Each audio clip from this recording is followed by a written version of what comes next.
Hey everyone, so welcome back to my channel. I hope all of you are doing good. So আজকের ভিডিওতে আমি আপনাদেরকে একটা basic idea দেওয়ার চেষ্টা করব যে কিভাবে অস্ট্রেলিয়ার স্টুডেন্ট ভিসা পাওয়ার জন্য একটা এসওপি লিখতে হয়। আমার সামনে এখন আছে আমার নিজের স্টেটমেন্ট অফ পারপাস, যেটা দিয়ে আমি নিজে অস্ট্রেলিয়া স্টুডেন্ট ভিসা পেয়েছিলাম ফর ফেব্রুয়ারি 2023 ইনটেক। অবশ্যই সিন্স দ্য পাস্ট 1 ইয়ার অনেক কিছু চেঞ্জ হওয়ার কথা ইন দ্য এসওপি। হাউএভার আমার মনে হয় মেইন যে ফরম্যাট বা মেইন বেসিক আইডিয়া এসওপির কম বেশি সেমই থাকবে। সো এসওপি তো অবশ্যই মানুষের অনেক পার্সোনাল ডিটেলস থাকে, এর জন্য আমি এক্সাক্ট অনেক কিছু শেয়ার করবো না এসওপিতে, বাট আমি আপনাদেরকে বেসিক আইডিয়া দিব যে এটা লিখতে হবে, কিভাবে লিখতে হবে। So let's start off with the video. So আমি অবশ্যই একটা প্রথমে ওয়ার্ড ফাইলে করেছি, তো statement of purpose and the main topic উপরে বড় করে স্টেটমেন্ট অফ পারপাস এন্ড তার নিচে সাব টপিক্স।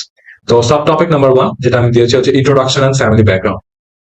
এটার জন্য আমি মেইনলি দুইটা প্যারাগ্রাফ লিখেছি। ফার্স্ট প্যারাগ্রাফে আমি আমার নিজের কথা বলেছি যে আমার নাম কি, আমার আব্বু আম্মুর নাম কি, আমার বার্থ ডেট কি, আমার পাসপোর্ট নাম্বার কি, এন্ড আমি অস্ট্রেলিয়াতে কোন ইউনিভার্সিটি কোন ক্যাম্পাসে কি পড়াশোনা করতে যাইতে চাই। এটা গেল first paragraph of introduction and family background.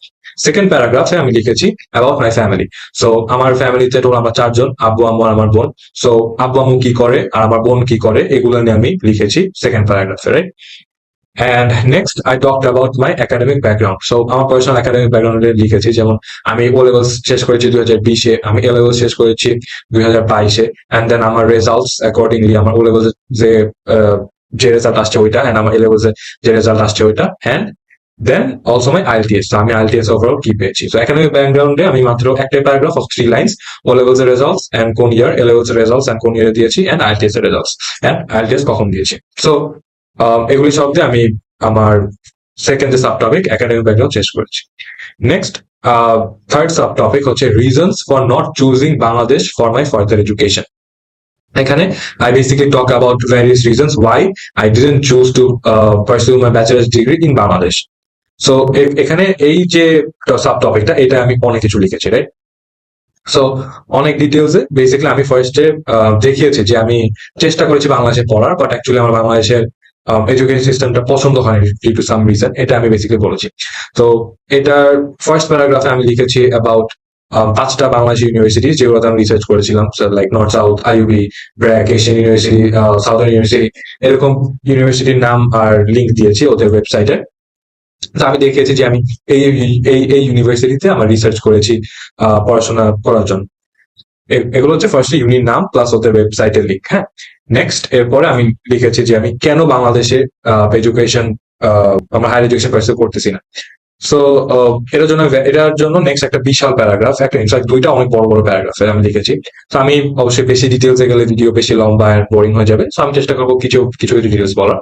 So firstly, I have written that education in Bangladesh system lacks work blended form of learning style, which I believe is quite important for an effective education, right? So বাংলাদেশে just theory পড়ায়, real world work experience কম দেয়, এটা নিয়ে আমি লিখেছি। এটা নিয়ে আমি আরো ডিটেইলে আরো এক্সপ্লেন করেছি বেসিক্যালি, এটা একটা ফার্স্ট পয়েন্ট। এন্ড দেন তারপর আমি লিখেছি যে অনেক জবস এর জন্য কোম্পানিরা প্রেফার করে someone who has a foreign degree, right? So আমি যদি বাইরে থেকে পড়ে আর বাংলাদেশে ব্যাক আসি, তাহলে আমার জব মার্কেটে আমার ডিমান্ডটা বেশি থাকবে, বিকজ অ্যাজ আই সেড ভিসার জন্য এসওপিতে আগে ইউজুয়ালি লিখতে হইতো যে আপনি পড়াশোনা করে ব্যাক করবেন, এখন চাইলে আপনি লিখতে পারবেন, থাকতে পারবেন, বাট দ্যাটস ডিফারেন্ট। এর জন্য আমি লিখেছি যে আমি ওখান থেকে ডিগ্রি যেখানে আসি আমার জব মার্কেট ডিমান্ডটা হায়ার হবে। এন্ড দেন এটা গেল ফার্স্ট প্যারাগ্রাফ। এই দুটো রিজন আমি এখানে একটু ডিটেলে লিখেছি।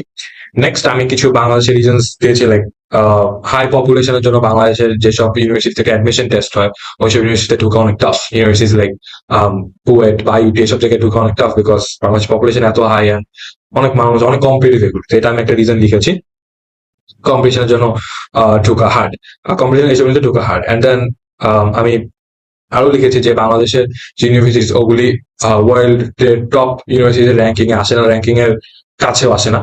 এন্ড আমার ইচ্ছা আমি ওয়ার্ল্ড এর ভালো ভালো ইউনিভার্সিটিতে পড়বো। এন্ড দেন আমি আরো লিখেছি that Bangladesh is not equipped with the latest technologies or machineries which allow us to study in a much more effective way, right? So বাংলাদেশের এডুকেশন সিস্টেমের যে মেশিনস বা ইকুইপমেন্টস এগুলো পুরনো, এগুলো নিয়ে আমি একটু ডিটেল লিখেছি। এন্ড দেন একই মানে এসব জিনিস যেগুলো আমি বললাম এগুলো আমি একটু এক্সপ্লেন করেছি। হ্যাঁ, এগুলো মেইন রিজন, এগুলো যেগুলো আমি বলেছি। ফার্স্ট হচ্ছে কি ছিল, বাংলাদেশের বেশিরভাগ পড়া অনেক থিওরিটিক্যাল, নট প্র্যাকটিক্যাল। নেক্সট বলছিলাম কোম্পানিজরা ফরেন ডিগ্রি মানুষকে প্রেফার করে। তারপর বলছিলাম বাংলাদেশের যেহেতু পপুলেশন এত বেশি, ইউনিভার্সিটিজে অ্যাডমিশন প্রসেসটা অনেক হার্ড। অ্যান্ড দেন আমি এগেন লেটেস্ট টেকনোলজিস বা লেটেস্ট ইকুইপমেন্টস বাংলাদেশ ইউনিভার্সিটির কাছে নাই। দেন বাংলাদেশ ইউনিভার্সিটিস ওয়ার্ল্ডের টপ ইউনিভার্সিটির মধ্যে আসে না। এগুলাই প্রাইমারি রিজনস, এবং এগুলো অবশ্যই আমি অনেক এক্সপ্লেন করেছি, যেটা কারণে এখানে আমার দুইটা অনেক বড় বড় আপনি ওয়ার্ড ফাইলে দুইটা এরকম এই সমান দুইটা প্যারাগ্রাফ। এই paragraph I think is very important. So আপনি চেষ্টা করবেন, আপনি যদি আমি সব রিজন বলেছি এগুলি এক্স্যাক্টলি মাইরে দেন না, বিকজ তাহলে there is a good chance আপনার বিষয়টা হবে না, ওরা বুঝবে যে আপনি অন্য মানুষ। বিকজ এই যে রিজনগুলো আমি দিয়েছি আমি pretty sure অন্য অনেকে দিয়েছে, রাইট? তো আপনার নিজের থেকে রিজন থাকে, এই রিজনস গুলি কিন্তু আমি একা বের করছি, এক দুইটা আমি অন্য কারো থেকে নিয়েছি, আবার এক দুইটা আমি নিজের থেকে বের করছি। আপনারা যদি যে রিজন বললাম এখান থেকে কিছু কিছু নেন, আবার কিছু কিছু নিজের থেকে বানান। লাগলে just search in Google why would you not study in Bangladesh, বা চ্যাট জিপিটি ইউজ করেন, কিছু একবার নিজের থেকে বের করেন, রাইট? এটা গেল থার্ড সাব টপিক। আচ্ছা, such a fourth subtopic, that is reason for not choosing other countries like US, Canada or any European countries. So basically আমি কেন অন্য কোনো দেশ চুজ করিনি। সো অবশ্যই পড়াশোনা করার জন্য ওয়ার্ল্ডের টপ ডেস্টিনেশন এগুলি, রাইট? ইউএস, কানাডা, ইউরোপের কিছু countries like Germany, Sweden, Australia, and then of course ইউকেও আছে, বাট আমি এই প্যারাগ্রাফে ইউকের কথা, এই জায়গায় আমি ইউকের কথা খুব একটা ইনক্লুড করিনি। ইউকেটা আই থিঙ্ক ইউরোপিয়ান কান্ট্রির মধ্যে পড়ে যায়, বাট আমি স্পেসিফিকলি ইউকে নিয়ে কিছু বলিনি। আপনার চাইলে বলতে পারেন, চাইলে নাও বলতে পারেন। সো ফার্স্টলি আমি আই টকড অ্যাবাউট, সো এটার জন্য আমি এক দুই তিন চার পাঁচ অলমোস্ট পাঁচ প্যারাগ্রাফের একটা জিনিস লিখছি।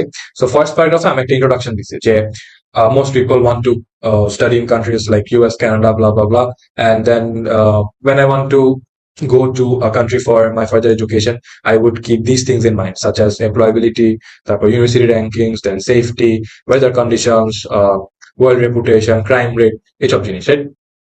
সেগুলো নিয়ে আমি একটা বেসিক্যালি একটা মোটামুটি কত 7 লাইনের একটা প্যারাগ্রাফ, যে আমি এই জিনিসপত্র মাথায় রেখে ডিসাইড করতেছি আমি কই পড়তে যাবো।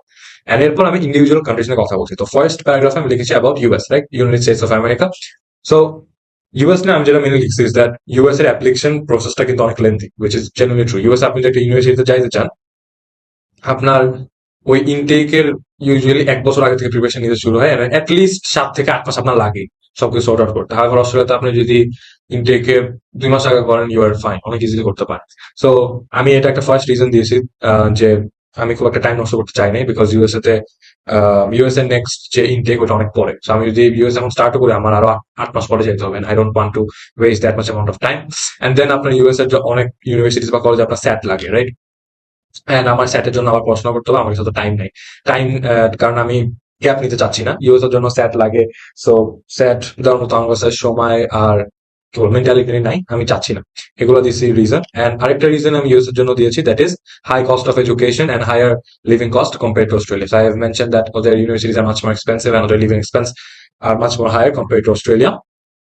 And another reason for US that আমি দিয়েছি is that ওদের ডলারের ভ্যালুটা higher, right? The US dollar ওই সময় আমি লিখেছি it was 92 and Australian dollar was like 64, which is a huge difference, right? So আমি জাস্ট বলছি যে যেহেতু আমার ফিস প্যারেন্টস দেবে বাংলাদেশি টাকা থেকে, যখন ইউএস এর ডলারে কনভার্ট হয়, it's gonna cost me a lot of more money, right? But আমি যদি অস্ট্রেলিয়াতে পড়ি, অস্ট্রেলিয়ান ডলার কনভার্ট হয়, it's much more cheaper. Tuition fees বলেন বা লিভিং কস্ট আবার যেটাই দেয়।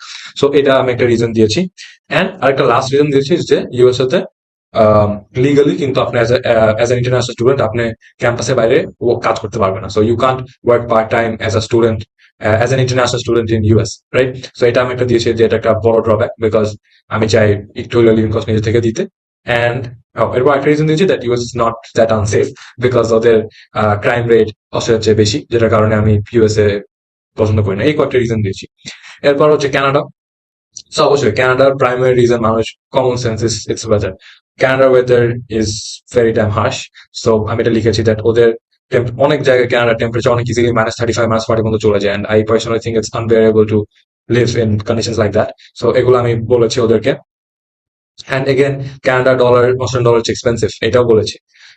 সো এই দুইটা মেইন রিজন দিয়েছি কানাডার জন্য, বিকজ কানাডার জন্য বেশি রিজন পাই না। ইউএস এর জন্য যেমন অনেক রিজনই দিয়েছি, কানাডার জন্য এই দুইটা দিয়েছি। এন্ড দেন নেক্সট হচ্ছে অ্যাবাউট আদার ইউরোপিয়ান কান্ট্রিজ। এর মধ্যে I have included countries like Germany and Sweden. So the primary reason for not choosing an European country is the language barrier. So ইউরোপের বেশিরভাগ দেশেই একটা ল্যাঙ্গুয়েজ ব্যারিয়ার থাকে। আপনি যদি জার্মানিতে যান, আপনার জার্মান শিখতে হবে। আপনি যদি সুইডেনে যান, আপনার সুইডিশ শিখতে হবে। Most of the countries in Europe have a language barrier, and একটা নতুন ল্যাঙ্গুয়েজ শিখা ইজ প্রিটি হার্ড। আমি এভাবে লিখছি যে অফ কোর্স আই থিঙ্ক এখন আপনি চাইলে শিখতে পারেন অবশ্যই, বাট ভিসার জন্য আমি যেটা লিখছি এটা যে um, it's difficult to learn a new language from scratch. I mean, I'm fluent with English. I've gotten an 8 in IELTS. I'm pretty fluent with English, and I don't want to learn any other language at this point because it's very time and energy consuming. So এভাবে এইসব লিখে আমি দিয়েছি, and এর মধ্যে একটা line আমি I also included that I didn't choose other countries which have language barriers as well, countries such as Japan, China. এরপর একটা কনক্লুশন লিখেছি, that is put taking all of these factors into my mind, I think Australia is the best country for me to pursue my higher education in. এটা নিয়ে একটা paragraph 3 থেকে 5 লাইনের মধ্যে আপনারা চাইলে লিখতে পারেন। এটাই নেক্সট সাব টপিক, এটা কথা থেকে fifth sub topic, reason for choosing Australia as my study destination. তো এতক্ষণ বলেছি আমি কেন অন্য দেশ চুজ করি নাই, এখন মেইনলি আমরা ইলাবোরেটলি বলবো যে কেন আমি অস্ট্রেলিয়া চুজ করেছি। সো অবশ্যই অ্যাজ আই সেড, এই যে সাব টপিকস গুলি বলতেছি আমি, এগুলি এক একটা অনেক বড়, এগুলো নিয়ে আমি এক একটাতে 5-6 প্যারাগ্রাফ লিখছি, রাইট? সো এর জন্য the video is getting a bit lengthy, please bear with me. So reason for choosing Australia as my study destination, এখানে বেশি লিখে এখানে 2 প্যারাগ্রাফ লিখছি। So I started off with Australian education. So I talked a lot about Australia's education. Like Australia has the one of the highest ranked, Australia has a lot of very highly ranked university. Australia অনেকগুলো university কিন্তু ওয়ার্ল্ডের top 50 ইউনিভার্সিটির মধ্যে আসে, like অনেক অনেক universities. তারপর অস্ট্রেলিয়ার education quality is top notch, right? Compare to Bangladesh, অস্ট্রেলিয়ার এডুকেশন কোয়ালিটি অনেক ভালো, like of the roof. And then I have also talked about Australia's infrastructure and health facilities. So personally, I think Australian infrastructure অনেক nice. আপনি অস্ট্রেলিয়াতে যান, দেখবেন ছোট ছোট বিল্ডিং, রাস্তা ঘাট, bridge, like very amazing, right? So ওই জিনিসগুলিও আছে। And I have also talked about the research standards of Australian universities. So Australian universities are the research, or the research products are very high quality. And I have also talked about Australia as a multicultural country. বিভিন্ন দেশের মানুষ আছে থাকে, India, Pakistan, Nepal, China, Philippines, US, UK, যে country বলুন সব মানুষ আছে ওখানে থাকে। And then I have also talked about the fact that Australian education system, এটা একটা যে এডুকেশন বোর্ড আছে, এটাকে বলে ক্রাইকোস না ক্রিকোস, I'm not sure with the pronunciation, it's CRICOS। তো ওরা বেসিক্যালি অস্ট্রেলিয়ার যে বলতে পারেন এডুকেশন বোর্ড। তো I have also mentioned that that these CRICOS registered education, CRICOS registered education provider, right? Australian বেশিরভাগ universities are under CRICOS, so they are CRICOS সাথে ওরা registered. So এটা is a guarantee যে আপনাকে যে education দেওয়া হচ্ছে that is some good quality education, because CRICOS would always make sure that আপনার education is of the highest quality possible.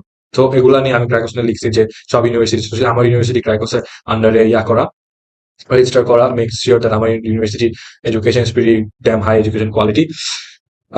And then I have also written that also the part-time job করা allowed as a student. So আমি অনেক মানুষের সাথে মিশতে পারবো, I would be able to network with a lot of people and also get some money to spend on luxuries or living cost, এগুলো লিখছি। And I have also mentioned that Australia is a very very safe place to study in. Australia is crime rate অনেক কম, এগুলো নিয়েও লিখছি। And in fact I have also written that Australia is in the top 5 livable countries of all time.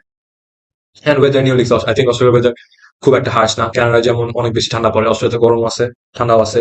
গরমের সময় ভালো গরম পড়ে, ঠান্ডার সময় ভালো ঠান্ডা পড়ে, বাংলাদেশের সাথে একটু মিল, এভাবে আমি বুঝাই লিখেছি আর কি। সো ইয়া, নাও এরপরের sub topic is where I talked about the chosen city in Australia, Hobart. So আমি পড়ি ইউনিভার্সিটি অফ তাসমানিয়াতে, ওদের মেইন ক্যাম্পাস হচ্ছে আপনার হোবার্টে। সো হোবার্ট হচ্ছে তাসমানিয়া যে স্টেট, ওটার মেইন ক্যাপিটাল সিটি আর কি। So I have written that the primary reason I've chosen Hobart or Tasmania is because Tasmania অনেক সুন্দর একটা জায়গা, like, and it actually true, Tasmania is one of the prettiest places in the world. In fact, US এর অনেক magazines বা articles আছে যে Tasmania is the top tourist destinations for people from the US, or US থেকে Australia ঘুরতে যায়, and গিয়ে ওরা always Tasmania তে যায়। Why? Because it's that pretty. And এটা নিয়ে আমি অনেক কিছু লিখছি, হোবার্ট বা আমার তাসমানিয়াতে যে বিভিন্ন সাইট সিং এর জায়গা, সুন্দর জায়গার নাম লিখছি, অনেক সুন্দর, nice mountains, nice roads, nice views, এসব লিখছি। বেশ খুব একটা বড় করিনি, কত 10 লাইনের একটা প্যারাগ্রাফ, সো খুব একটা বড় বলবো না। Next, I talked about reason for choosing University of Tasmania as my education provider. So কেন আমি basically university of Tasmania choose করছি, তো এটার জন্য আমি বিভিন্ন আপনার ফ্যাক্টরস ইনক্লুড করছি, right? So firstly I wrote about history of UTAS. তো UTAS যে who was the founder, when was it founded, when it actually start teaching, এগুলো নিয়ে 3 লাইন লিখেছি। Next I talked about the campuses. So UTAS এর কোথাও কোথাও campus আছে, Hobart, Sydney, বিভিন্ন জায়গায়। Next I talked about scholarship and part-time work program. So like আমি নিজে আমার ইউথ 25% স্কলারশিপ পেয়েছি, অ্যান্ড দেন আমি পার্ট টাইমও কাজ করতে পারতেছি, which helps me cover my living costs, এসব লিখেছি আর কি। অ্যান্ড দেন ওদের যে অ্যাকচুয়াল আরো বিভিন্ন স্কলারশিপ আছে ওগুলোর জন্য আমি অ্যাপ্লাই করবো ফিউচারে, ওগুলো লিখেছি। Next I also written about student support services, তো ওদের যে সাপোর্ট সার্ভিস যেটি স্টুডেন্টদের হেল্প করে, দ্যাট সার্ভিস, ওদের ওই সার্ভিসটাকে অনেক প্রশংসা করছে এটাই। So, like, খুব একটা বড় না, history of UTS 3 line, campus নিয়ে 4 line, scholarship and part time work 4 line, student support services 4 line. So খুব একটা বড় না। নেক্সট আরেকটা সব টপিক, মানে এই টপিকের মধ্যে লাইক ইউটেস আমি কেন চুজ করেছি, এটা আন্ডারে একটা লিখেছি comparison with other universities in Australia. এখানে আমি একটা টেবল বানাইছি, that is a direct comparison of University of Tasmania with some other well renowned universities of Australia, such as Western Sydney University, University Wollongong, La Trobe, South Australia, University South Australia, Flinders. তো এটা একটা table বানাইছি basically পাঁচটা rho, হ্যাঁ এরকম 5টা rho and যতগুলো ইউনি কতগুলো কলম। সো রোতে এখানে হচ্ছে ইউনিভার্সিটি, এখানে ক্যাম্পাস, এখানে আমি যে কোর্সটা পড়তে চাই, অ্যানুয়াল টিউশন ফিজ এন্ড তারপরে এদিকে ওয়ার্ল্ড র্যাঙ্কিংস, রাইট? তো ইউনিভার্সিটি সব নাম, ক্যাম্পাস, আমার কোর্স একই, ব্যাচেলর অফ সিভিল ইঞ্জিনিয়ারিং সবগুলোতে, and then annual tuition fee আর ওয়ার্ল্ড র্যাঙ্কিং। সো মেইন যে কম্প্যারিজনটা ওইটা হয়েছে হচ্ছে annual tuition fee and world ranking এর মধ্যে, রাইট? সো যতগুলো ইউনিভার্সিটি ছিল ওগুলোর মধ্যে থেকে আমার যে ইউনিভার্সিটি ওটা আহ, একটু চিপের দিকে, রাইট? যেগুলো আমি লিস্ট ডাউন করছি, একটু টিউশন ফি একটু কমের দিকে, and at the same time ওদের যে ওয়ার্ল্ড র্যাঙ্কিং একটু হাইয়ের দিকে, রাইট? সো এটা আমি পরে একটা প্যারাগ্রাফ এক্সপ্লেন করেছি যে আমার ইউনিভার্সিটি টিউশন ফি খুব একটা বেশি না, it's like this, and then আমার uni world ranking is very high, world top 400 ইউনিভার্সিটির মধ্যে আছে বা 300 ইউনিভার্সিটির মধ্যে আছে, ইটস ভেরি গুড। তো এগুলো নিয়ে আমি একটা ছোট প্যারাগ্রাফ লিখছি 5 লাইনের, and that's done of comparison with other universities. And basically আমি দেখালাম যে আমি কম্পেয়ার করছি উইথ অল ইউনিভার্সিটিজ এন্ড পরে কেন আমি ইউটাস চুজ করছি এটা। And next, I talk about my chosen program, which is Bachelor of Engineering, Civil Engineering. Can আমি civil engineering পড়তে চাই, right? So I have just written like can I basically like actual reason like infrastructure, because infrastructure I think housing অনেক demandable একটা market, future অনেক demand থাকবে, right? Housing একটা এবার আছে, সারা জীবনই মানুষের থাকার জন্য বাসা বাড়ি লাগবে, সিভিল ইঞ্জিনিয়ার বাসা বাড়ি বানায়, রাস্তাঘাট বানায়, তো এগুলি হচ্ছে অনেক বেসিক আছে যেগুলো মানুষের লাগবে। I mean, I have also written that it is a long-term secure career, and then I have also written that most economies around the world heavily depend on their infrastructure. Thus, the demand for civil engineers are extremely high around the globe. Which makes me attracted towards civil engineering. So just লিখছি যে civil engineering এর demand অনেক high এর জন্য। এখানে অনেক কিছু লিখছি, আপনারা ডিটেল লিখবেন, বেশি ডিটেল আমি যাচ্ছি না। I have written like কত 12 lines on it, so moderate size. এরপরে এই টপিকের আন্ডারে আমি আরো কিছু লিখছি, যেমন কোর ইঞ্জিনিয়ারিং এ আমাকে কি কি পড়াবে, ফার্স্টলি কি কি মেজর্স থাকবে, যেমন ইঞ্জিনিয়ারিং এর ভিতরে অনেক major, civil, electrical, electronics and communication, mechanical, aeronautical, এবার আমি সিভিল পড়বো। এন্ড দেন সিভিলের মধ্যে আমার যেসব ইউনিটস থাকবে, আপনি যখন ঘাটাঘাটি করবে আপনার ইউনিভার্সিটি আপনি পাবেন অনেক ইউনিটস পড়ায়, তো কিছু ইউনিটস এর নাম like engineering statics, engineering mathematics, এসব আর কি লিখেছি। একটা কটা 10টা সাবজেক্টের মতো লিখেছি যেটা আমাদের পড়াইছে আর কি। এন্ড এই তো এগুলো ছিল about why I chose UTES and why I chose my degree. Next, I have also talked about career growth and future plan. So এখানে আমি আমার career growth and future plan নিয়ে লিখেছি, and in terms of the fact যে আমি ওখানে পড়াশোনা করে বাংলাদেশ চলে আসি, রাইট? তো ভিসার জন্য এটা লিখতে হইতো, আই থিঙ্ক এখন অনেকেই লিখে, এটা লেখাটা is a bit safer, so এর জন্য আমি এটা লিখছি। সো আমি লিখছি যে আমি ওখানে সিভিল ইঞ্জিনিয়ারিং পড়বো, অ্যান্ড দেন ওখানে সিভিল ইঞ্জিনিয়ারিং ডিগ্রি থাকলে আমার বাংলাদেশে জব পাওয়ার চান্স অনেক বাইরে যাবে। দেন আমি ওখানে থেকে সিভিল ইঞ্জিনিয়ারিং পড়াশোনা করে I will come back to Bangladesh and use all of my skills, knowledge, experience of না সরি, আই অলসো রিটেন আমি ওখানে কাজ করবো 1 থেকে 2 বছর, রাইট? যে আমি আমার ওয়ার্ক পারমিটে বা গ্রাজুয়েট ওয়ার্ক ভিসা 2 বছর কাজ করবো, এন্ড দেন ওই এডুকেশন এন্ড ওই এক্সপিরিয়েন্স আইনে বাংলাদেশ সিভিল ইঞ্জিনিয়ারিং ইন্ডাস্ট্রিতে ঢুকবো। আম হ্যাঁ, তো বাংলাদেশে এখানে কাজ করবো। আই ওয়ার্ক অ্যাজ আমি মানে আরো অনেক ডিটেইল লিখেছি, এগুলো আমি এখানে বলে আসলে ভিডিও অনেক বড় হয়ে যাবে। So as a civil engineering graduate, I can apply for various posts, various job posts such as construction manager, environmental manager, estimator, design engineer, geotech engineer, water resource engineer. Then I've written that after completing this degree, I'll come back to Bangladesh and work for construction companies in Bangladesh. Foreign degree থাকলে আমি চাকরি পাবো। And then I have also made a list যেখানে আমি basically এরপরে হ্যাঁ একটা paragraph লিখছি বাংলাদেশে কাজবাজ করবো, এন্ড এরপরে আমি কিছু লিস্ট লিখছি যে ফার্স্টলি লিস্ট না বেশি চারটা জিনিস লিস্ট করছি, দ্যাট ইজ বাংলাদেশের job openings, right? So civil engineering হিসেবে বাংলাদেশে একটা জব ওপেনিং ছিল, তো আমি লিখছি সিভিল ইঞ্জিনিয়ার, তারপর ওই যে জব ওপেনিং লিঙ্কড ইনে ছিল ওটার লিঙ্কটা, জব অ্যাডের লিঙ্কটা পেস্ট করে দিয়েছি, হ্যাঁ। তো এই সেম জিনিসটা আমি করছি for project engineer, site engineer, structural engineer, এগুলো সব সিভিল ইঞ্জিনিয়ার সিভিল ইঞ্জিনিয়ারের মধ্যেই পড়ে। And then I have also made another list of the top developer companies of Bangladesh যে আমি এসের জন্য কাজ করতে চাই, such as Kunja Developers, Genetic, genetic limited, shell tech, asset developments, BTI, আমি 5টা দিচ্ছি, আরো অনেক আছে, দিতে পারেন। এরপরে I have written another paragraph যে আমি আমার ব্যাচেলর শেষ করে বাংলাদেশে আসবো, I want to serve my home, I want to return to my home country to use my knowledge for the betterment of my country. And হ্যাঁ, এরপর আমি লিখছি যে বাংলাদেশে এসে বড় বড় কোম্পানির জন্য 6 থেকে 7 বছর কাজ করার পরে I also want to open up my own construction company. আমার নিজের রেজিডেন্সিয়াল বিল্ডিং কনস্ট্রাকশন কোম্পানি খোলার ইচ্ছা আছে। And then I have also written some details about like while many people think the solution to wait I'm bully one of the most concerning problems in a third world country is affordable housing. While many people think the solution to this problem is living in cheaper areas or from the main city, I believe cost effective methods of constructing buildings is the only sustainable solution. তো আপনারা দেখতে পাচ্ছেন এই যে একটা line detail, এই detail গুলি ওদেরকে একটা ভালো আইডিয়া দিছে যে আমার পার্সোনালি ক্যারিয়ার এন্ড ফিউচার নিয়ে একটা ডিটেল আইডিয়া আছে। আপনারা যদি আমার এসওপি পড়েন, আপনারা পুরো ডিটেল যখন পড়বেন বুঝবেন। তো I want your SOP to be very detail. আপনি যতটা ডিটেল বানাবেন অতটা you have a higher chance of getting your visa, ওরা অত জলদি কনভিন্স হবে, right? um so I've also written that through my developer company I want to create numerous buildings and infrastructure over Bangladesh, blah blah blah, অনেক কিছু basically আমার গোল। So এগুলো আপনার লিখতে হবে এভাবে। আমি বলছিলাম ডিরেক্ট লিখতে হবে, but you get the idea, right? Simple. ধরেন আপনি আইটি করতে চাইছেন, বলবেন আইটি তখন জব করবেন, আইসে বাংলাদেশে একদিন জব করবেন, তারপর ধরেন বাংলাদেশে আইসে আপনি একটা কিছুদিন বাংলা জব করার পর আপনি একটা সাইবার সিকিউরিটি ফার্ম খুললেন, এগুলো অনেক কিছু আপনি লিখতে পারেন। হ্যাঁ, next new sub topic that is my reasons to return two home country. So আমি কেন ওখানে ওখানে এত টাকা দিয়ে পড়াশোনা করে আমি বাংলাদেশে ব্যাক চলে আসবো। এখন এসওপি জার্নাল লিখতে হয়, আমি জানি না আমি আসবো না কিনা, আমি অনেস্টলি বলতেছি আপনাদেরকে, আমি নিজেও শিওর না, আসতে পারি না আসতে পারি, রাইট? So, but visa লিখতে হয়। So what I wrote here are, so I mean basically I have written two main paragraphs. So the main reason in the first paragraph I have mainly talked about my family, right? My family is in Bangladesh. I'm the youngest child of the household. I've always been loved and taken care of. I want to take care of my mom, my father, of my mom, my dad, dad informal, sorry, my mother and father. I want to be with my grandparents and um এসবই basically first paragraph এ যে my parents have always been there to support me, I also want to be there to support them when they're old, এসব বিভিন্ন কথাবার্তা। and second paragraph এও I have written similar stuff but একটু different. First paragraph আমি লিখেছি যে আমার ওদের সাথে বন্ডিং অনেক ভালো, but second paragraph I've written that my parents uh, want to see me become successful, right? So আমি যদি অস্ট্রেলিয়া successful হই, my parents are very far away from me, so they can't enjoy my success in Australia if I become successful in Australia. But আমি যদি বাংলাদেশে আসি, back করি, and if I become successful here, আমি আমার parents জন্য অনেক কিছু করতে পারবো, রাইট? সো এগুলো অনেক কিছু আমি লিখেছি। and lastly I have also written about my parents wealth or property, যেটা আপনি বলতে পারেন। সো আমি বলছি যে আমার প্যারেন্টস এর এখানে এখানে প্রপার্টি আছে, আমার এগুলো আসতে হবে, টেক কেয়ার করতে হবে, বিকজ এগুলো অনেক মানে এক্সপেন্সিভ প্রপার্টি। সো এগুলো আর কি আপনার লিখতে হবে যে আমার এখানে আমার আব্বুর এখানে প্রপার্টি আছে, এগুলো I need to take care of them. Property হোক বা বিজনেস হোক, আপনার আব্বুর যে বিজনেস থাকে ওটা লিখতে পারেন। সো এগুলো আর কি লিখবেন।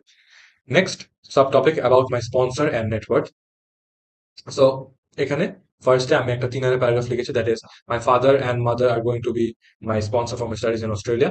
এরপর আমি লিখছি they have a combined net worth of, so আপনারা যার নেটওয়ার্থ মানে জানেন না, মানে আপনার প্যারেন্টস এর টোটাল অ্যাসেটস আর কি। তো আব্বু বা আম্মুর নামে যা টোটাল অ্যাসেটস ছিল নেটওয়ার্থ আমি ওটা দিয়েছি। আমার স্পন্সর আব্বু আম্মু দুজন ছিল, সো আমি দুজনকে দেখাইছি as my sponsor, and therefore দুজনের নেটওয়ার্থ দেখাইছি। অ্যান্ড দেন নেটওয়ার্থ প্রথমে বাংলাদেশি টাকা লিখেছি, and then I have converted that to Australian dollars, ওটাও লিখেছি। হ্যাঁ, ওদের অ্যানুয়াল ইনকামও লিখছি বাংলাদেশি টাকা, and then I have also written their annual income in Australian dollars. Next এই সাব টপিকের ভিতরে যে আলাদা একটা topic I have written immovable assets. তো ইমুভেবল অ্যাসেটস বলতে ইমুভেবল অ্যাসেটস লিখেছি, and then লিস্ট করেছি আমাদের কোন কোন অ্যাসেটস ইমুভেবল, মানে যেসব আছে আপনি মুভ করতে পারবেন না, লাইক আপনার বাসা, বাড়ি, জমি, দোকান, অ্যাপার্টমেন্ট, ফ্ল্যাট, এগুলি লিখেছি, লিস্ট ডাউন করেছি। অ্যান্ড দেন মুভেবল ফান্ডস এ, সো ইমুভেবল অ্যাসেটস হচ্ছে বেসিক্যালি যেগুলো আপনার আসতে হবে বাংলাদেশে, ব্যাক করতে হবে to take care of them. And then হচ্ছে movable assets. Movable assets basically আপনার ক্যাশ টাকা, এই টাকাগুলো আপনি যখন আসলে পড়তে যান, আপনি সমস্যায় থাকেন, ওটা যেন আপনাকে এইসব ক্যাশ টাকা থেকে পাঠাবে। তো মুভেবল ফান্ডস একটা লিস্ট বানিয়েছি, যেখানে আব্বু আম্মুর সেভিংস অ্যাকাউন্টে লিখেছি, যেখানে কত টাকা আছে ওটা একটা পার্সেন্ট ডলার্সে কনভার্ট করে লিখেছি সাথে। অ্যান্ড দেন ওদের এফডিজ এ বিভিন্ন, যদি আপনার আব্বু আম্মু 2-3টা এফডি থাকে, 2-3টা এফডি লিখবেন, যদি একটা এফডি থাকে একটা এফডি লিখবেন। তো আপনার স্পন্সর যদি আপনার আব্বু একা হয় খালি তাকে নিয়ে লিখবেন, আপনার স্পন্সর যদি আপনার আম্মু একা হয় তাকে নিয়ে লিখবেন, দুইজনই হয় আমার মতো, দুইজন সহ লিখবেন, এই আর কি। অ্যান্ড এরপরে প্যারাগ্রাফে এগুলো লিখছি, এন্ড দেন লাস্টে আরেকটা 5 লাইনের প্যারাগ্রাফ লিখেছি ছোট, যে as my parents get older, me and my sister we are going to inherit all of these assets and we have to take care of it, and thus I'm gonna come back to Bangladesh to take care of this as such. And লাস্টে and এরপরে next sub topic immigration history. So আমি basically কোন কোন দেশে গেছি in the past ওগুলি নিয়ে লিখছি, কোন কোন দেশে গেছি, কি ভিসায় গেছি এন্ড কোন ইয়ারে গেছি। আমি চায়না গেছি কবে, ব্যাংকক গেছি কবে, বা দুবাই গেছি কবে, এগুলি আপনি যেখানে যেখানে যাবেন ওগুলি লিখবেন। এন্ড দেন এরপরে okay, so we are almost done.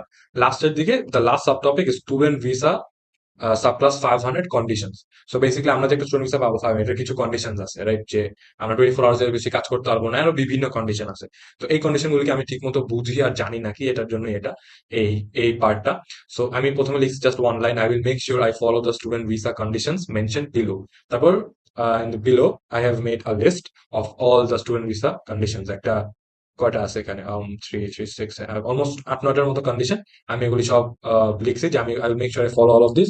And I have also written that I have made arrangements for health insurance during my stay in Australia, and I will abide by the law and will not break any student conditions. Last, thank you, Mir Tausif Islam, my email and my number. Oh, that was a big video. আচ্ছা, that was very very lengthy video. যাই হোক, তো I hope আপনারা সবাই বুঝছেন যে আমি কি কি ইনক্লুড করছি এসওপি তে। আই হোপ আপনারা যখন নিজেদের এসওপি লিখবেন এইসব জিনিসগুলি মাথায় রাখবেন and এই প্যাটার্নটা ফলো করবেন। So yes, I hope you follow all of this pattern and you get a good idea. আমি যদি পারি এটা আপনার কোথাও অ্যাটাচ করে দিব। এই তো guys, that was for today's video. আপনার যদি ভিডিও পছন্দ হয়ে থাকে then please do leave a like and subscribe to my channel. Thank you so much.